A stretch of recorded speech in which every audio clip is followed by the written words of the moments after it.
Uno de los subtemas que vimos en la clase pasada fue lo que es ética ambiental.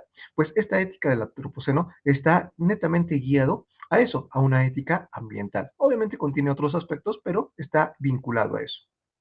Entonces, este antropoceno o esta época del antropoceno tiene como antecesora a la época del holoceno. ¿Qué pasa en esta época del antropoceno? Pues se da un gran aumento en la emisión de gases, se da un efecto invernadero, se da lo que conocemos como calentamiento global. Por lo tanto, ¿qué se genera? Se genera un cambio climático. ¿Esto qué implica? Implica una variación de la temperatura, un calentamiento global. Y obviamente cualquier variación en la temperatura no solo implica eso, que aumenta la temperatura, sino implica una variación en todo el planeta. Implica una variación, por ejemplo, en el deslizamiento de los polos, implica que las aguas se calienten, lo cual implica que hay un desequilibrio, por ejemplo, en los mares. Entonces, este simple hecho de aumento de la temperatura es demasiado perjudicial. No solo pasa esto en esta época del antropoceno, sino también se da una destrucción de los ecosistemas, no solo por este calentamiento global, sino también porque el ser humano expande sus áreas y limita las áreas naturales. También se da una extinción de las especies. Eh, Actualmente se han dado más extinción de especies que en épocas pasadas. Y como ya hemos visto el aspecto demográfico, hay un aumento desmesurado de la población. Entonces, en este periodo del antropoceno suceden todos estos fenómenos. Y como hemos visto, grandes de ellos están relacionados ¿qué? Con la ética ambiental. Este antropoceno se caracteriza, ¿por qué? Porque el hombre ha dejado su huella. ¿En dónde? En este planeta. Ya ha dejado una huella completamente,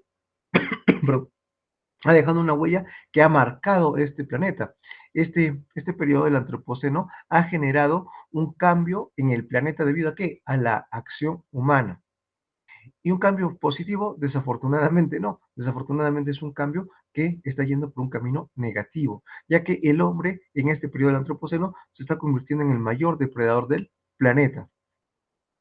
Cuando hemos visto la ética ambiental, hemos visto que bueno, entre las éticas, tanto la ética intermedia como la ética profunda ven al ser humano como un elemento más. Pero ¿qué sucede? En este periodo que estamos actualmente, que es el antropoceno, pues está pasando todo lo contrario. Se está dando una separación, un divorcio entre el ser humano y la naturaleza. ¿Y eso qué implica? Implica que a nivel de la filosofía, que es lo que estamos viendo, se tiene que repensar esta crisis ambiental, se tiene que repensar conceptos como el desarrollo sostenible, cosa que actualmente no se está dando de la manera adecuada, ya que se está dando una crisis sobre la existencia humana y la relación con el planeta. ¿Y esto con qué tiene que ver? ¿Tiene que ver solo con el medio ambiente? Pues obviamente no. No solo hay que repensar esta crisis ambiental, este desarrollo sostenible, sino también hay que repensar conceptos que ya hemos visto anteriormente, como el concepto de libertad, esa capacidad de elegir. En base a esa capacidad de elegir y de tomar y asumir las consecuencias de nuestros actos. Entonces, en esta época del antropoceno sucede todo esto. ¿Qué es entonces el antropoceno? Pues muy simple. El antropoceno es una época geológica. Ya. Cuando hablamos del antropoceno tenemos que hacer referencia a la geografía y este es netamente un concepto geológico. ¿Sí?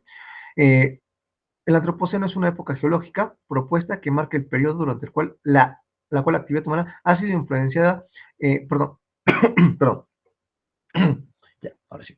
El antropoceno es una época geológica propuesta que marca el periodo durante el cual la actividad humana ha sido la influencia dominante en el clima y el medio ambiente. Esto es lo que de acá en adelante interesa bastante. Se caracteriza por la importancia global de la especie humana en todos los aspectos, ya que esta especie humana va a buscar, o se va a caracterizar por todos los fenómenos que hemos visto, va a haber una sobrepoblación. El ser humano se va a dedicar a un consumo excesivo, es decir, se va a dedicar a la extracción de materiales, se va a dedicar al consumo y lo cual va a generar unos efectos de los cuales aún no los ha calculado a largo plazo. Y también se da ese reconocimiento de la dependencia y precariedad humanas. ¿De dónde viene este término antropoceno? Pues originalmente este término antropoceno fue originado en base a unos estudios sobre factores climáticos y es en base ahí que surge este concepto del término antropoceno. Entonces, el término antropoceno fue popularizado por los años 2000 por el químico atmosférico Paul Crutzen y el investigador de algas Eugene Storner, en los cuales sugirieron que estamos ingresando a una nueva época geológica generada por el gran impacto de la actividad humana y la el gran impacto de la actividad humana y la alteración del clima y de los ecosistemas. No solo eso, pero ya se habían tratado anteriormente ciertos conceptos en base a eso. Y por eso tenemos un concepto temprano. Nos dice, un concepto temprano para el antropoceno fue el de noósfera, que fue una investigación de rusa, de Vladimir Vernadsky, que en 1938 escribió sobre el pensamiento científico como una fuerza geológica. Ahora, ¿qué es lo que vamos a ver aquí? Vamos a ver conceptos como tecnósfera, biosfera y noósfera, que es lo que vemos, lo que estamos viendo aquí. Y aquí hacía referencia a la noósfera, nos dice, un concepto temprano para el antropoceno fue la noósfera, quien escribió sobre el pensamiento científico como una fuerza geológica. Entonces, vamos a ver una relación de tecnósfera, vamos a ver el concepto de lo que es de tecnósfera, que hace referencia básicamente a las creaciones del ser humano, como por ejemplo la tecnología, los artefactos. Vamos a ver la biosfera, que es una referencia a todo lo que existe de manera natural, y que esta tecnosfera va a introducir en la biosfera artefactos. Ahora, estos dos elementos tienen que aprender a convivir. Ahora, en esta biosfera se va a necesitar o va a introducirse este concepto de la noósfera, que es un concepto simbólico, haciendo referencia a la geología común, a la geología, ¿sí? Una esfera simbólica, que va a introducir modelos en la tecnósfera. Esta noósfera es un modelo primitivo de esta tecnósfera, ¿sí? Que ahorita la vamos a desarrollar. Ahora, este concepto ya ha sido estudiado anteriormente, no es un concepto novedoso, sin embargo, recientemente se está tomando la debida importancia de este concepto del antropoceno. Por eso dicen, en el año 2016, el grupo de trabajo de antropoceno acordó que el antropoceno es diferente al holoceno, son dos épocas diferentes. Y comenzó en el año 1950, cuando despegó de la gran aceleración. Ahorita vamos a hablar de la gran aceleración. Cuando hablamos de este periodo del antropoceno, vamos a ver que tiene, por así decirlo, tres etapas. Una primera etapa, una segunda y una tercera. Esta segunda etapa hace referencia a la gran aceleración. ¿Y por qué se caracteriza? Simplemente por un gran aumento de la actividad humana en el planeta. Pero, dice, sin embargo, esta propuesta no ha sido aceptada formalmente por la Unión Internacional de Ciencias Geológicas. ¿Qué significa esto? Que esta época del antropoceno específicamente no se ha determinado dónde comienza. Entonces, todavía sigue en debate dónde específicamente ha conversado. ¿Cuál es el punto preciso donde ha comenzado? Todavía no se tiene claro. Ahora, en el aspecto filosófico, la filosofía se ha interesado en este periodo del antropoceno, pues ¿qué implica? Implica la acción humana. Y cada vez que hablamos de acción humana, ¿qué hacemos referencia? A la moral. Y ahora, en este aspecto de la acción humana, esta acción humana está dejando un impacto en este mundo. Obviamente, como les dije, no un impacto netamente positivo. Entonces, la filosofía tiene que analizar, la filosofía tiene que ver de manera crítica estas acciones que está realizando el ser humano. Tiene que ver el panorama total, tiene que ver todas estas cuestiones en las que el ser humano está inmiscuyéndose, tiene que ver cómo el ser humano debe tomar medidas ante esta situación, medidas con responsabilidad, con madurez, con una visión panorámica. Y tiene que reformular todo esto estas medidas que está tomando. Entonces, este concepto de antropoceno hemos visto que hace relación al impacto del ser humano sobre el mundo, en el cual deja huella. Obviamente es una huella que se caracteriza no necesariamente por sus aspectos positivos. ¿Dónde se origina o cómo surge este periodo del antropoceno? Pues básicamente surge en base a dos cosas. Se da un abundante consumo de recursos, se da una extracción de estos recursos de manera indiscriminada, y dos, se da básicamente su segunda causa o segundo origen, es que se da un aumento de la sobrepoblación. En base a estos dos conceptos, podemos decir que el ser humano se introduce en esta época del antropoceno. Ahora, ¿dónde podemos decir que surge o bajo qué hechos surge este periodo del antropoceno? Pues hay dos hechos fundamentales en los cuales podemos decir que dio origen al antropoceno. El primer gran suceso fue en la máquina de vapor. Gracias a la máquina de vapor podemos decir que se inicia este proceso del antropoceno. ¿Y en dónde se inicia o en qué época se inicia el descubrimiento de la máquina de vapor? Pues en la revolución industrial, en el siglo XIX. ¿Y qué característica a esta revolución industrial? Se empieza a desarrollar lo que son los combustibles fósiles, el uso de combustibles fósiles. Y eso implica que se dé una extracción, un consumo masivo de recursos. No solo eso, sino que también se da una deforestación a gran escala. Y otro punto de partida que se dice del antropoceno es cuando se usa la bomba atómica. ¿Sí? Las pruebas específicamente de las bombas atómicas en el año 1945. ¿Y por qué se referencia a esto? Hemos visto que hay un cambio climático, hemos visto que hay un cambio en el medio ambiente.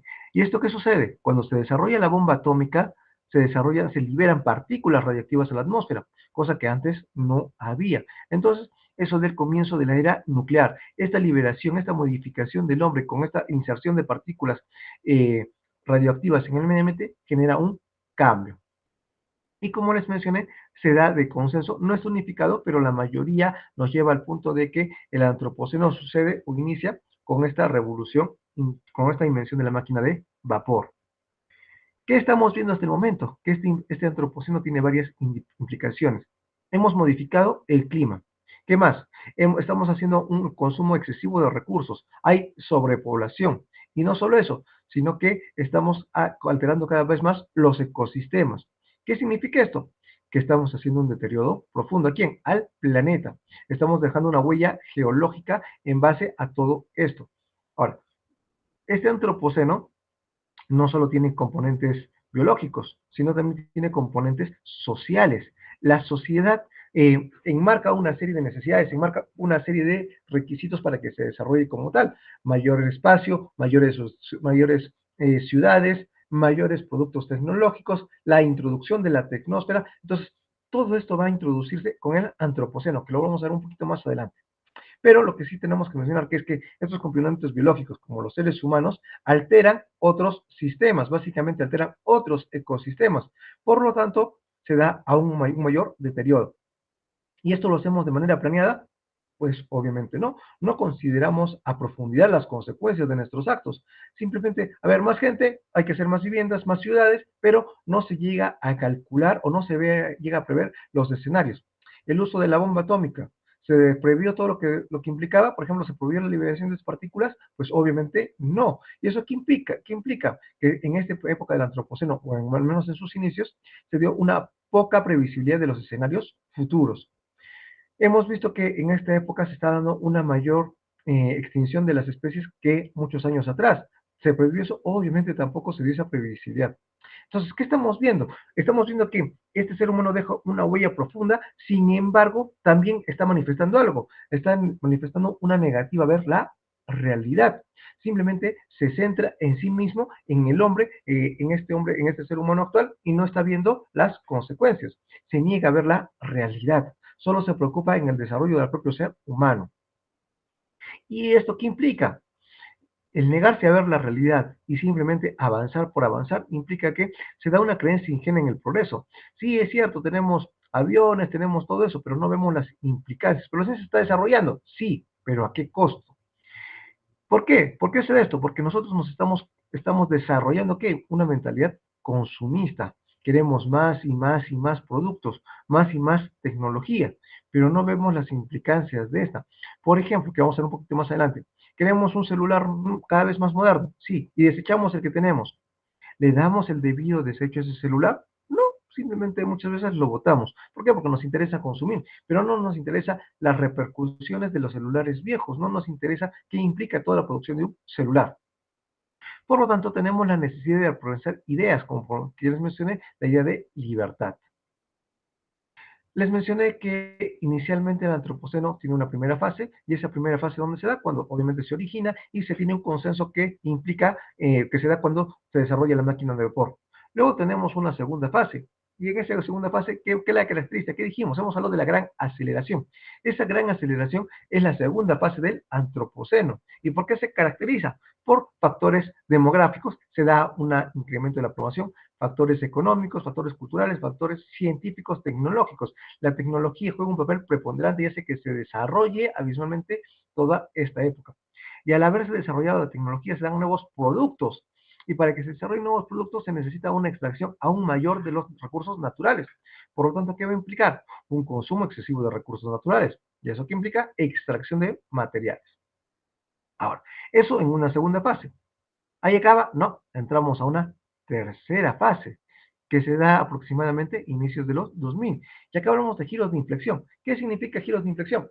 Donde hay puntos en los que hay aspectos, por ejemplo, en el medio ambiente, donde ya no hay retorno. Es decir, es un punto en el cual ya hemos llegado hasta ahí y no podemos regresar hacia atrás para solucionarlo. Entonces, ya tenemos puntos de inflexión en los cuales ya no existe retorno, ya no existe una alternativa para recuperar lo perdido. ¿Qué tenemos que hacer? Tenemos que iniciar una toma de conciencia del impacto generado por el ser humano. Si no, estos giros de inflexión, que ya tenemos varios, van a aumentar y eso es un serio problema. En esta, en esta época del antropoceno tenemos huellas ecológicas. ¿Cómo que huellas ecológicas? Muy simple. El ser humano, gracias a su tecnología, está dejando huella. Ya no vamos a descubrir, bueno, los seres humanos del futuro ya no van a descubrir grandes ciudadelas, sino van a descubrir estas huellas tecnológicas, que más adelante las vamos a ver. Y esto no es la responsabilidad no es la misma. ¿A qué se refiere esto? Cada vez que aumenta o cada vez que se da, por ejemplo, esta extracción de materiales, hay algunos países donde se da de una manera, entre comillas, responsable. Hay países donde se da de manera, de una depredación total del ecosistema. Y hay países donde lo hacen de una manera moderada. Por lo tanto, esta depredación, esta contribución a esta gran aceleración no es la misma por todos. Por lo tanto, la responsabilidad no es la misma en todos los seres aspectos. Por lo tanto, podemos decir que hay diferencias en geografía de consumo. Hay países que consumen de manera indiscriminada todo lo que existe y hay otros que no. También hay diferencias en la extracción. Bueno, eso ya lo vimos. Hay países obviamente que tienen los recursos para que se puedan extraer y obviamente países que no. Entonces, la responsabilidad en esto en esta aceleración en esta gran aceleración no es la misma para todos. Ahora vamos a introducirnos en el concepto de la tecnósfera que hemos hablado. Esta tecnósfera está en relación con la biosfera y inicialmente tuvo su concepto en la noósfera. ¿Qué implica este concepto de la tecnósfera? Pues tenemos que basarnos primero al aspecto geográfico. No olvidemos que este concepto del antropoceno y todo esto tiene su origen en el aspecto geográfico. Y cuando hablamos en el aspecto geográfico, hablamos que la Tierra tiene varios componentes, la litosfera, la criosfera, la atmósfera. La litosfera, por ejemplo, hace referencia a las partes sólidas de la Tierra, a la parte rocosa. La atmósfera a la parte de aire, por ejemplo, mejor dicho, a la parte de gaseosa. Dentro de esta parte, dentro de estas capas de la Tierra, de esferas que componen la Tierra, tenemos a la biosfera. En este concepto de la biosfera engloba a todos los seres vivos. ¿Y eso qué implica? ¿Que nos incluye a los seres humanos? Sí, nosotros somos seres vivos. Y no solo eso, sino que este concepto de biosfera implica también la interrelación con las demás esferas. O sea, esta biosfera hace que se conecten todas las demás, la atmósfera, la litosfera. ¿Por qué? ¿Dónde vivimos los seres humanos? Pues en la Tierra, en una formación rocosa, que respiramos gases como por ejemplo el aire. Entonces, vemos que esta biosfera hace que todo se interrelacione. Hasta ahí vamos bien. Pero ¿qué estamos introduciendo ahora? Estamos introduciendo una nueva esfera en este componente de la Tierra. ¿Y cuál es ese nuevo componente? La tecnósfera, ¿sí? Este nuevo componente estamos introduciendo. ¿Y en qué consiste esta tecnósfera? Pues muy simple, consiste en introducir un conjunto de objetos tecnológicos producidos por la humanidad. ¿Por qué? Tenemos estas capas, litosfera, atmósfera, biosfera, ¿y qué producimos encima de ellas? Las ciudades. ¿Qué producimos encima de ellas? Carreteras. ¿Qué producimos encima de ellas? Producimos estructuras. Entonces, son un conjunto de objetos tecnológicos producidos por la humanidad. Ahora, ¿esto qué implica? Que no es un mero conglomerado de aparatos y equipamientos tecnológicos. No, ¿por qué? Porque nosotros como seres humanos usamos esas carreteras, usamos las ciudades, usamos la tecnología y estas ciudades o estos equipos que generamos también repercuten en el medio ambiente. ¿En qué van a repercutir? En esta biosfera. Van a repercutir en esa interacción que se da entre otros seres, entre el ser humano y la atmósfera, entre el ser humano y la litosfera. Entonces, no es un mero conglomerado de equipos tecnológicos que están ahí y ya. No, no es así. Por lo tanto, tanto los seres humanos y todos los sistemas que estos tienen, ya sea un sistema político, económico, social, permiten que este ser humano interactúe con la tecnología, ¿sí? Y esta tecnología va a repercutir. Por lo tanto, ¿qué tenemos que entender? Que esta tecnosfera es un sistema que interactúa, es un sistema que conecta a todo el mundo y que nos enseña una nueva evolución en este planeta. Esta tecnosfera ha permitido esta conectividad, ha permitido esta conectividad a nivel de todo el mundo. Ahora, por lo tanto, tenemos que decir, este último punto que dice aquí, la tecnosfera es una emanación de la biosfera y como tal es un sistema complejo que posee su propia dinámica. Y esto lo vamos a ver más adelante, cómo funciona esta dinámica en la cual el ser humano está inserto y no solo está inserto, sino que hay aspectos que como individuos no tenemos ni siquiera la más mínima oportunidad de alterar esta dinámica. Cuando hablamos de la tecnosfera, tenemos que hablar de tecnofósiles. ¿Qué significa? Fósiles tecnológicos. Por ejemplo, lo que le estábamos mencionando hace un momento de los celulares. Yo agarro un celular y si no lo desecho adecuadamente, este va a terminar enterrado bajo la tierra como un desecho. Y más adelante, hacia acá, no sé, a 100, 200 años, cuando empiecen a hacer excavaciones así simples, van a encontrar tecnofósiles. ¿Por qué? Porque en esta tecnosfera, en este antropoceno, no se está dando este concepto del reciclaje. Estos aparatos que se construyen se hacen con materiales que no se pueden reciclar y simplemente son desechados.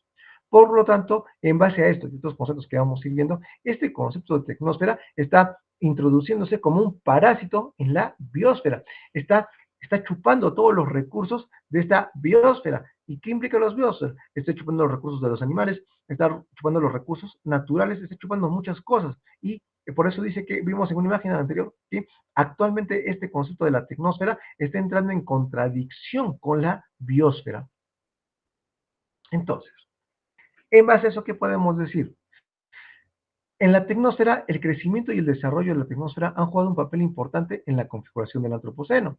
La actividad humana, incluido el uso de la tecnología, ha tenido un profundo impacto en el medio ambiente, lo que ha provocado cambios en el clima, el uso de la tierra y los ecosistemas. La tecnosfera ha permitido a los humanos transformar los planetas que antes eran inimaginables. Es un concepto relativamente nuevo que ha sido desarrollado por el geólogo e ingeniero estadounidense Peter Hall. Este profesor, este geólogo, hace referencia a la tecnosfera como un sistema global de tecnología, que incluye no solo máquinas e infraestructuras, sino también incluye sistemas sociales, económicos y que están entrelazados con la tecnología. Todo esto es la tecnosfera. Ahora aquí tenemos esta relación. Tenemos la biosfera, que es el conjunto de todos los seres vivos, por ejemplo, bosques, ríos, mares, montañas, todo este sistema, y tenemos por otro lado la tecnosfera. Tenemos fábricas, tenemos caminos, tenemos autos, ¿y qué sucede? La biosfera produce entrega los recursos a esta tecnosfera para que se produzcan autos, todo eso. ¿Y qué hace la tecnosfera? Sí, devuelve e inserta ¿qué? Inserta estos productos, inserta camiones, inserta fábricas, pero también inserta contaminación, inserta productos tecnológicos que alteran la biosfera, inserta residuos, inserta emisiones, inserta una alteración en esta biosfera. Entonces, según Peter Hart, los humanos juegan un papel esencial en la creación de sistemas tecnológicos en el antropoceno, pero la tecnología a gran escala, es decir, haciendo referencia a la tecnosfera, opera de acuerdo a una dinámica casi autónoma. Y vamos a ver esas reglas de esa dinámica casi autónoma. Reglas de la inaccesibilidad. Hace referencia a que no podemos influir directamente en esta dinámica de la tecnosfera. Pero si bien es cierto, los seres humanos ayudamos a que esta tecnosfera siga funcionando, sin embargo, no podemos influir directamente en él. Y en su texto tienen un ejemplo muy interesante del sistema financiero global. Nosotros usamos este sistema financiero, sí, vamos al banco, tenemos una cuenta, sacamos y insertamos dinero. Pero si queremos modificar o si queremos alterar cómo funciona este sistema financiero, ¿podemos de manera individual? Obviamente no podemos. Y es más, digamos, el dueño de un banco X puede alterar cómo funciona este sistema financiero. No, ni siquiera el dueño del banco. ¿Por qué? Porque esto está interconectado de manera global. Entonces, ¿tenemos una accesibilidad? En realidad, no tenemos una accesibilidad propiamente dicha. Por eso nos habla que este sistema mantiene su propia dinámica. Regla de impotencia. Está muy relacionado y viene en consecuencia de lo que hemos dicho. ¿Podemos modificar este sistema financiero? ¿Podemos modificar este sistema de bancos? No. Entonces, ¿cómo queda el ser humano? Pues queda como un ser insignificante ante este gran sistema. No puede antectuar, tiene una capacidad limitada. Y en su texto tienen un ejemplo aún más interesante. Tienen el ejemplo del Internet. En el Internet podemos enviar correos, podemos usar Messenger, podemos usar ChatGPT, podemos usar Facebook, cantidad de cosas, ¿sí? Podemos usarlo de manera ilimitada. Sin embargo, este uso del Internet implica que nos podemos conectar a través de infinidad de dispositivos, laptops, celulares. Entonces, eso cada vez lo vemos que se hace una gama más amplia. ¿Y nosotros podemos influenciar en eso? No. Una publicación que hagamos nosotros de manera particular en Internet va a afectar realmente las condiciones del mundo, pues obviamente no. Entonces se da una condición de impotencia. Por más que yo tenga acceso a Internet, por más que yo tenga la mejor computadora, por más que yo sea un genio en informática, en realidad voy a poder cambiar toda la forma en que se maneja el Internet, pues obviamente no. Entonces, ¿qué será? Una regla de impotencia. Regla de control. Esto es muy interesante. El ser humano solo puede, dice, el ser humano no puede controlar un sistema tecnológico que expresa un mayor número de comportamientos que él mismo. Esto significa que a medida que los sistemas tecnológicos se vuelven más complejos y capaces de expresar una gama más alta de comportamientos. ¿A qué hace referencia esto? Vayámoslo desde algo simple. Cuando nos levantamos, hacemos una serie de actividades. ¿Podemos manipular una gran cantidad de actividades? No, obviamente no. Vayámoslo un poco más complejo. Cuando, digamos, nosotros queremos usar, ya, el simple hecho que estamos en clase, estamos usando Internet y estamos usando una plataforma que es Google Meet, ¿sí? A través de esa plataforma nos estamos comunicando. ¿Y qué pasa si se nos malogra nuestra computadora? ¿Podemos repararla? No, tenemos que llevarlo a un técnico a que repare todo este sistema. Entonces, ¿podemos controlar todo lo que nos pasa? Obviamente no, solo podemos controlar hasta ciertos entornos. Podemos controlar que podemos tener la computadora, podemos controlar que conocemos el uso de la plataforma de Meet, pero podemos controlar que sabemos usar la laptop. Pero si se malogra un componente interno, ¿podemos solucionarlo? No. Entonces, hay un límite de medida que podemos controlar. Solo podemos controlar hasta cierto punto. Más allá de ese punto, no podemos. A eso le podemos agregar o lo podemos complejizar que solo con algo simple como una laptop. ¿Qué pasa si le agregamos una cocina, un microondas, le agregamos una lavadora? ¿Podemos reparar todos esos aspectos? No. Entonces tenemos que solo controlar hasta ciertos aspectos. De ahí hacia adelante no podemos controlar más. Luego sigue la regla de reciprocidad. El ser humano solo puede actuar con sistemas de su propio tamaño, no puede ir más allá. Mismo ejemplo, ¿la computadora es más grande que nosotros? No, es más pequeña. ¿Podemos controlar una computadora? ¿Podemos usarla? Sí. ¿Una lavadora es un poco más grande? ¿La podemos usar? Sí. Sigamos viendo. ¿Algo más grande? Ya. ¿Podemos controlar una subestación eléctrica? No, ya es más grande. Ahí ya no podemos. Vayamos a un más grande. ¿Podemos controlar nosotros solos una represa o estas generadoras que generan electricidad? Pues no. Entonces, miren cómo llega un punto en que solo podemos controlar hasta ciertos puntos y de ahí más adelante no. Entonces, solo tenemos control básicamente a sistemas que son de nuestro propio tamaño. Más allá de eso, ya no podemos controlar. Se escapa de nuestro control. Entonces, solo podemos controlar hasta cierto punto. Esto también hace referencia a la regla anterior. Entonces, estos sistemas, por ejemplo, como una presa eléctrica, ya están controlados o están automatizados, en los cuales el ser humano tiene solo comportamientos limitados, que solo ve ciertas cosas. Lo mismo pasa a nivel social. ¿Podemos controlar lo que pasa en nuestra casa? Sí, podemos controlar hasta lo que pasa en nuestro vecino, decir, ya, sí, hasta vecino otra vez, pero ¿podemos controlar lo que pasa en toda la ciudad? No, ya no, porque ese es un sistema que escapa demasiado a nosotros, ya no podemos. Entonces, solo podemos interactuar con sistemas a los cuales estamos en proporción. A eso hace referencia. Regla del desempeño. Esta es muy interesante. ¿Por qué? Porque nosotros, si bien es cierto, criticamos y estamos viendo que esa tecnosfera está yéndose de manera desmedida, pues en este aspecto nosotros los seres humanos somos los mismos que insertamos y cada vez empujamos más esta tarea. Eh, estamos en contra de que no se recicle y todas esas cosas, pero sin embargo seguimos comprando un celular aunque no lo necesitemos. Ya salió un nuevo celular, no sé, el último modelo y lo compramos, pero todavía funciona el que tenemos, sí, pero queremos el de último modelo. Entonces, nosotros mismos impulsamos este sistema, nosotros mismos introducimos esta tecnósfera, es decir, se basa en un consumismo. A eso se refiere esta regla de la provisión.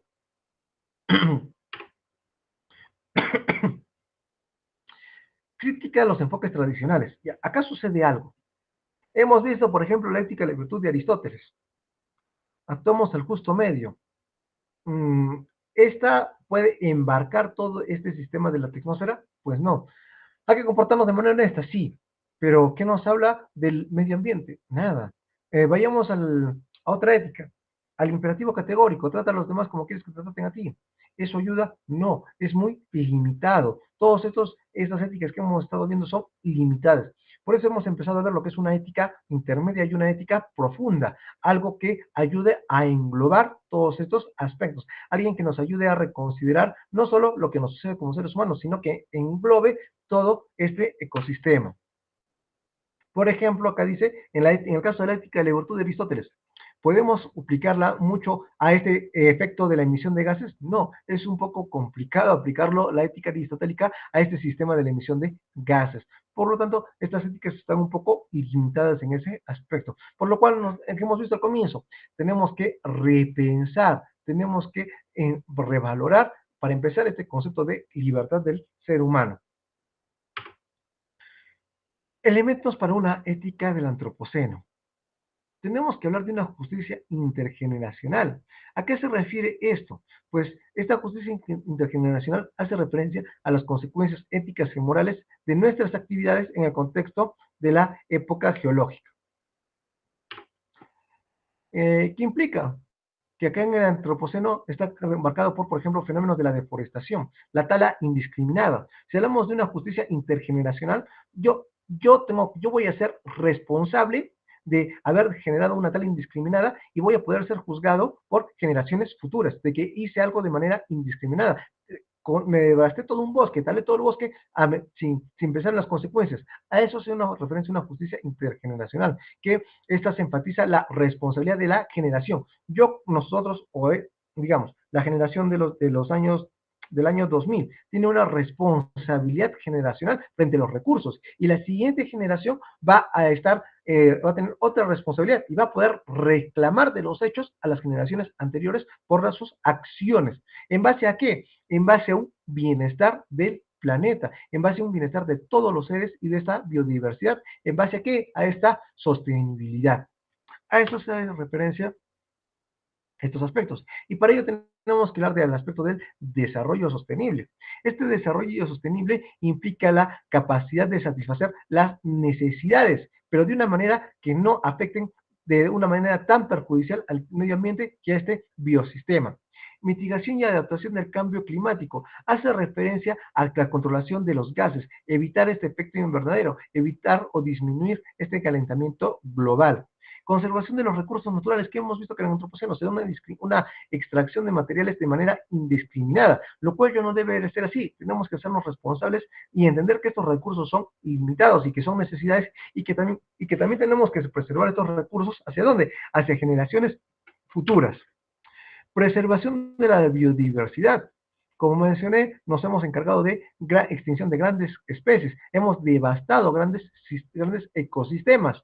¿Cómo justificar que gracias a tal generación ya no, las generaciones futuras no pueden conocer a tal animal?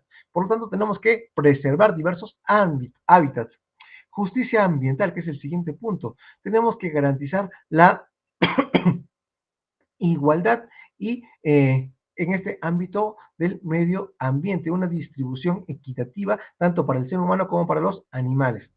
Consideraciones éticas. Hace referencia a esta justicia intergeneracional que hemos estado hablando y implica insertar o redefinir ciertos principios como la justicia, la equidad, que impliquen no solo a una generación, sino también a generaciones futuras. Esta justicia intergeneracional se refiere a la distribución justa de recursos y oportunidades y cargas entre los individuos de una generación en particular. Se trata de abordar las desigualdades y promover la equidad entre las personas que viven en un mismo periodo de tiempo. A eso hace referencia esta justicia intergeneracional y se caracteriza específicamente o actualmente por los desafíos que implica este cambio climático, esta pérdida de biodiversidad y agotamiento de los recursos y degradación ambiental. Entonces, esta justicia intergeneracional tiene ahorita que estos desafíos, ¿sí? Entonces, implica que tenemos que desarrollar una actitud, una conducta que esté en función de todos estos desafíos. Para, perdón, para lo cual tenemos que desarrollar unos conceptos clave. Equidad ambiental, es decir, que todos los seres humanos, no solo aquí y hoy, sino que también generaciones futuras, tienen derecho a respirar un aire limpio. Si yo ahorita respiro un aire limpio, una generación futura tiene derecho a respirar de ese mismo aire limpio y no uno peor. A eso se refiere equidad ambiental. Justicia económica. Si bien es cierto, se da una extracción de todos estos recursos que generan diversos recursos, que generan diversos productos, eso no implica que cuando se degenere de manera ilimitada o cuando seamos más responsables, también se tienen que brindar las condiciones para que se brinde el empleo y se brinden igual oportunidades a pesar de que se esa disminución en la extracción. Hay que entender que si que se extrae menos, no van a ser las condiciones económicas las mismas. Hay que hablar de una solidaridad intergeneracional. Básicamente ya lo hemos visto, crear una sociedad sostenible que preserve estos recursos y estos ecosistemas. Toma de decisiones participativas. Hace referencia a que no solo debemos pensar como un individuo, sino tenemos que pensar como una sociedad que va a repercutir en todo lo existente. Por lo tanto, tenemos que tomar decisiones de manera participativa, no solo como un individuo, sino como toda una colectividad. Resiliencia y adaptación. Tenemos que adaptarnos a esta época del antropoceno. Y hay un punto, unos giros de inflexión de los que no podemos ir hacia atrás. Sin embargo, hay otros que sí podemos todavía salvar. Entonces tenemos que adaptarnos y aprender de esos errores y no caer en los mismos. Vayamos entonces a que este ser humano en este antropoceno tiene que controlar y predecir la consecuencia de sus actos, por lo tanto tiene que ponerse límites. Tenemos que hablar de bueno, esto lo hemos visto, conservación y restauración, y hemos hablado de los puntos de inflexibilidad. Vayamos a la práctica. Con respecto a la tecnosfera, la siguiente imagen que tenemos acá, tenemos un mundo que funciona como un núcleo de un átomo y que gira alrededor, ¿en base de qué está funcionando? De este sistema económico. Entonces, en base a este sistema dice, eh, con respecto a la tecnosfera, la siguiente imagen representaría un ejemplo de la limitación de los seres humanos individuales producto de estos seres humanos en esta tecnosfera estamos limitados por A, el descontrol de los sistemas financieros globales, no, la impotencia de los sistemas financieros globales, no, la inaccesibilidad al sistema de comunicación mundial, no, la inaccesibilidad al sistema financiero mundial, sí. Esta es la respuesta. ¿Por qué las otras no? Porque, ¿qué estamos viendo acá? Estamos viendo un sistema al cual, es más, lo hemos visto en el ejemplo, ¿no? El sistema de los bancos, en los cuales, por más que aunque sea el dueño del banco, no puede acceder directamente o no puede modificar este sistema financiero. ¿Qué hemos hablado acá? La inaccesibilidad. Los demás también tienen ciertos conceptos que, entre comillas, son verdaderos, pero no hemos hablado propiamente de ellos. Estamos hablando de una característica en base a esta tecnosfera. Y el descontrol no hemos hablado. La impotencia sí, pero acá no, este sistema no hace referencia a la impotencia. Inaccesibilidad sí, del sistema financiero. Acá habla de inaccesibilidad, pero habla de comunicación, no habla del sistema financiero. Segunda pregunta. El siguiente texto, la inteligencia artificial ha hecho posible que las máquinas puedan aprender por medio de la implementación de datos en el sistema con el objeto de realizar tareas similares a las de los humanos. La regla de la impotencia se aplicaría ¿cuándo? Ya. ¿Cuándo se aplicaría la regla de la impotencia a este concepto de la inteligencia artificial? A. Los seres humanos pueden cambiar el comportamiento general de estos sistemas, que hemos visto que no. Hemos visto que hay una regla de impotencia, y en base a esa regla de impotencia, un ser humano individual es casi imposible que cambie todo un sistema. Entonces no puede ser. Los seres humanos no pueden cambiar el comportamiento particular de los sistemas artificiales. No, no pueden. La inteligencia artificial y los seres humanos pueden interactuar de manera conveniente. Esto sería un objetivo a desarrollar. No tiene nada que ver con la impotencia. D. La mayoría de los seres humanos no pueden influir en el comportamiento de los grandes sistemas artificiales. Esto hace referencia al sistema de impotencia. Por lo tanto, en la 2, la pregunta es la letra D. Con respecto a la regla de control, ¿qué nos dice? Señale los enunciados verdaderos. ¿Cuáles son los enunciados verdaderos? Uno, podría aplicarse, por ejemplo, con aviones que fueron empleados durante la Segunda Guerra Mundial. ¿Podemos manejar un avión? ¿Podemos repararlo? ¿Podemos hacer que funcione nosotros actualmente? No. Por lo tanto, no, esto es falso. No podría aplicarse a esto. Dos, considera que los humanos conocen y pueden controlar sistemas complejos de máquinas y artefactos. Podemos controlar algunos seres humanos, podemos controlar algunos sistemas, pero todos los seres humanos que conozcan todos los sistemas complejos, esta también es falsa. Tres, señala que los seres humanos no pueden controlar sistemas complejos de aviones modernos. Esta es verdadera. Cuatro, los aviones considerados como modernos poseen piezas certificadas, sistemas informáticos que no pueden ser controlados en su totalidad por los pilotos. Es cierto, el piloto no conoce, puede pilotear un avión, pero si se remalogra una turbina, difícilmente va a poder repararla. Entonces, acá los únicos verdaderos son los enunciados 3 y 4. Buscamos la alternativa y la única que coincide es la letra B. Bueno, el tiempo nos ha ganado. Señorita monitora, señores alumnos, con esto concluimos la lección del día de hoy. Muchas gracias por su atención. Que tengan una muy bonita tarde. Hasta una siguiente clase.